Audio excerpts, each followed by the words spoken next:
Hello সবাইকে, চলে এলাম অ্যানাদার একটি ভিডিওতে। Sudden plan hang out with friends. একটু ফ্ল্যাশব্যাকে যাই। নর্মালি বৃহস্পতিবার শুক্রবারে আমরা তো বের হই, এটা তো কম্পালসারি। কিন্তু ভাই আজকে দেখলাম কারোই কোনো খোঁজ খবর নেই। আমিও আমার মতো করেছিলাম, ডিউটি শেষ করে সবাই সবার মতো। হঠাৎ করে মেহেদি ফোন করলো, ও নাকি সাগর ভাইয়ের ওখানে যাবে, কারণ ওর কিছুই খাওয়া হয় না। আর সাগর ভাই যেখানে থাকে ওইখানে একটা বাঙালি মাতাম আছে, ওইখানে ভালোই খাবার পাওয়া যায়। খাওয়া দাওয়া শেষে ব্যাক করার কথা থাকলেও সাইদুল ভাই হঠাৎ করে বললো তিনি মনে হয় যে এক পার্কে যাবে। ওইটা নিয়ার বাই ছিল, আমরা যেখানে ছিলাম এখান থেকে 25 মিনিটের দূরত্ব। তো যেই কথা ওই কাজ, সাডেনলি আমরা প্ল্যান করে ওইখানেই চলে গেলাম।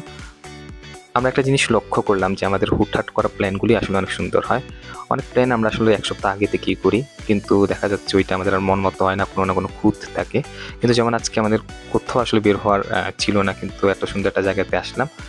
খুবই সুন্দর এবং মন ভালো করে দেওয়ার মতোই। অনেক জায়গায় আসলে ক্যামেরা রেস্ট্রিক্টেড ছিল, দ্যাটস ওয়াই আসলে আমরা অনেক কিছুই ক্যাপচার করতে পারি নাই। দেখলাম এখানে কেউ খুব সুন্দরভাবে ফুলের ছবি, কারো আবার মিররের ছবি খুব যত্ন সহকারে উঠাইতেছে, কারণ এগুলো তো আবার পার্সোনাল ইনবক্সে যাবে।